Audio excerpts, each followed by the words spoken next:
మొత్తానికి మాస్ జాతర మూవీ అయితే చూడడం జరిగింది భయ్య. ఈ మూవీ నిన్నే ప్రీమియర్ చేశారు, నిన్నే చూడాల్సిందనమాట. కానీ కొన్ని సెకండ్ వల్ల చూడలేకపోయాం. ఏదైతే మొత్తానికి ఈ రోజు థియేటర్లో అయితే మూవీ చూసేసాను అనమాట. మూవీ చూశాక నాకేమనిపించిందంటే, పోనీలేరా బాబు నిన్న ప్రీమియర్స్కి వెళ్ళకపోవడమే మంచిదైందిలే అనిపించింది. ఎందుకంటే మూవీ చూస్తున్నంతసేపు నాకు క్రాక్ మూవీ గుర్తొచ్చింది, కానీ అంతకంటే నేను వేరే ట్రాక్ అయితే పోలేకపోయాను. స్టార్టింగ్ నుంచి ఎండింగ్ వరకు చూస్తా ఉన్నా ఏమైనా జరుగుతుందా కొత్తగా అంటే, ఇదంతా చూశారు కదా క్రాక్ మూవీలోనే సేమ్ అలానే ఉంది అంటారు మూవీ, ఏమన్నా డిఫరెన్స్ ఉంటుందా అనుకుని వెయిట్ చేస్తా ఉన్నాను. మూవీ కూడా అయిపోయింది కానీ నాకైతే ఏం డిఫరెన్స్ అయితే కనిపించలేదు. సేమ్ క్రాక్ మూవీ ఎలా ఉందో దీన్ని కూడా అలాగే తీశారు. ఏం లేదు, క్రాక్ మూవీలో కూడా అతనికి ఆ మాట అంటే పడదు, దీంట్లో కూడా ఆ మాట నీ లిమిట్లో ఉండనే మాట పడదేమో. ఆ మాట వచ్చినప్పుడు హీరో అలా సీరియస్గా చూస్తుంటారు. దాంట్లో కూడా ఒక ఫైటింగ్ సీక్వెన్స్ బాగా పెట్టారనమాట. దీంట్లో కూడా అదే ఇంపాక్ట్తో ఒక ఫైటింగ్ సీక్వెన్స్ అయితే తీసుకొచ్చారనమాట. ఆడ జాతర సీన్ జరుగుద్ది, ఈడ జాతర సీన్ జరుగుద్ది. నాకెందుకో ఏదో సేమ్ యాస్టీజ్ అదే చూస్తున్నట్టు అనిపించింది. కొంచెం స్టోరీ మార్చి ఇలానే తీసారేమో అన్నట్టుగా అనిపించింది. అంతేగాని అంత గొప్పగా అయితే ఏం అనిపించలేదు నాకు మూవీ. మెయిన్గా ఇందులో శ్రీలీల గారి గురించి మాట్లాడుకోవాలి. శ్రీలీల గారి గురించి మాట్లాడుకోవాలంటే యాక్టింగ్ ఇతర తీసినది కాదు. మెయిన్గా అసలు ఆ క్యారెక్టర్ శ్రీలీల గారు సూటే అవ్వలేదు అనమాట. ఏంటంటే అదొక మాస్ క్యారెక్టర్ అనమాట. ఒక సీన్ ఉంటుంది, ఆ సీన్లో మాస్గా డైలాగ్స్ అంతా చెప్తూ హీరోని అయితే బెదిరించాలన్నమాట.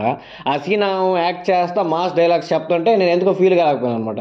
అంటే ఆమె చెప్తున్నప్పుడు ఆ వాయిస్లో ఆ బేస్ కానీ ఆ ఎక్స్ప్రెషన్స్లో ఆ మాస్నెస్ కానీ డ్రస్టిక్ కనిపించాలి మనకు. మాస్ అంటే ఓవర్ మాస్ అంటే కొంచెం ఎక్స్పెక్ట్ చేస్తాం. బాగా క్యూట్గా ఉండే అమ్మాయిని తీసుకొచ్చి ఏదో మాస్ మేకప్ లుక్లు అయ్యి వేస్తే సరిపోదు, అంటే సూట్ అవ్వాలి కదా చూడడానికి. ఇప్పుడు అనుపమ పరమేశ్వర్గా ఉన్నారు, ఆమెకి ఇట్లా రూరల్ ఏరియాలో ఆ లుక్ వేసి అంటే బాగా సూట్ అవుద్ది. సమత గారు ఉన్నారు, ఆమెకి వేసిన సూట్ అవుద్ది. కానీ శ్రీలీల గారికి మాత్రం ఎందుకో అలా మేకప్ వేసి ఆమె చేత యాక్ట్ చేపిస్తే నాకైతే అది సూట్ కాదని అయితే అనిపించింది అనమాట.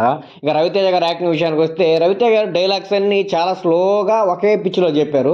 అంటే ఒకప్పుడు డైలాగ్స్ రవితేజ గారు ఎలా చెప్పేవాళ్ళంటే ఆ డైలాగ్స్ కోసమే మూవీకి వెళ్ళేవాళ్ళం. ఇప్పుడు రవితేజ గారు ఆ డైలాగ్స్ చెప్తుంటే మనకి ఎందుకో నీరసం వచ్చేసింది. ఎందుకో నేను మాస్ జాతర మీద చాలా ఎక్స్పీరియన్స్ అయితే పెట్టుకున్నాను. ఎందుకంటే మెయిన్గా రీజన్ దానికి రవితేజ గారు అలా స్టేజ్ మీదకి ఎక్కి సారీ తమ్ముళ్ళు ఇన్ని రోజులు మేము డిసప్పాయింట్ చేశాను, ఇంకా నుంచి అలా అవ్వదు అన్నాడు. అదే కాకుండా ఈ మూవీ డైరెక్టర్ కూడా రవితేజ గారికి విరాపమానంట. సో ఈ రెండు ఫ్యాక్టర్స్ వల్ల సంథింగ్ ఒకటి ఫెయిల్ అయ్యారు, ఇంకోటి కన్నా సక్సెస్ అవుతాం వల్ల అన్న చిన్న ఆశ అయితే మూవీ చూడడం అయితే స్టార్ట్ చేశాను. నేనైతే ఫుల్ డిసప్పాయింటెడ్ మూవీ. మెయిన్గా ఆ విలన్ క్యారెక్టర్ అయితే అసలు నాకు నచ్చలే లేదు. విలన్ క్యారెక్టర్ని ఏదో జెయ్యి అని తెగ లేపుతారు, కానీ లాస్ట్కి వచ్చేటప్పటికి విలన్కి వాళ్ళు లేపినంత ఎలివేషన్కి తగ్గ సీన్స్ అయితే పెట్టలేదన్నమాట. విలన్ని లేపుతారే ఉంటారు కానీ ఎందుకు లేపుతున్నారని చెప్పి సరైన కన్క్లూషన్ అయితే ఎవరనమాట.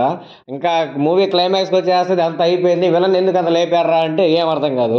ఎవడెవడో వస్తుంటాడు, ఎక్కడెక్కడి నుంచో వస్తుంటాడు, అందరికి విలన్ సపోర్ట్గానే వస్తారు కానీ విలన్ అయితే ఏం పీకడు మూవీలో. లాస్ట్ క్లైమాక్స్లో అయితే పీకతాడు, కానీ అంతకుమించి ఫస్ట్ నుంచి లాస్ట్ దాకా మూవీలో విలన్ చేసేది అయితే ఏం ఉండదు. అంటే ఏదో ఒక పిక్చర్లో మూవీ వెళ్ళిపోతూ ఉంటుంది భయ్య. ఆల్రెడీ రవితేజ గారు మూవీస్ అన్నీ వేసి మిక్సింగ్ వేసి 2-3 ఎలివేషన్ సీన్లు రాసి మూవీ తీసేసినట్టయితే నాకు అనిపించింది. రవితేజ గారి గురించి ఎక్స్పెక్ట్ చేసిన మూవీ అయితే కాదు, జస్ట్ యావరేజ్ మూవీ. ఒక్కసారి వాచబుల్, అది థియేటర్ వాచబుల్ అయితే కాదు. ఏదో ఓటీటీకి వచ్చాక రిలాక్స్గా కూర్చొని చూడొచ్చు, అంతేగాని నువ్వు ఎగేసుకొని థియేటర్కి వెళ్ళి ప్రీమియర్స్కి వెళ్ళి టికెట్ బుక్ చేసుకొని చూసి అంత వర్త్ మూవీ అయితే కాదు. రవితేజ గారి మార్క్ అయితే ఎక్కడా లేదు. క్రాక్ మూవీనే రీమిక్స్ చేసి తీసినట్టుంది నాకైతే. ఇంకా ఎవరైనా సరే రవితేజ గారిది ఏదో ఉంటుందని చిన్న ఆస్తి మూవీకి వెళ్ళాలంటే మాత్రం ఖచ్చితంగా మూవీని అయితే థియేటర్లో ఎంజాయ్ చేయండి.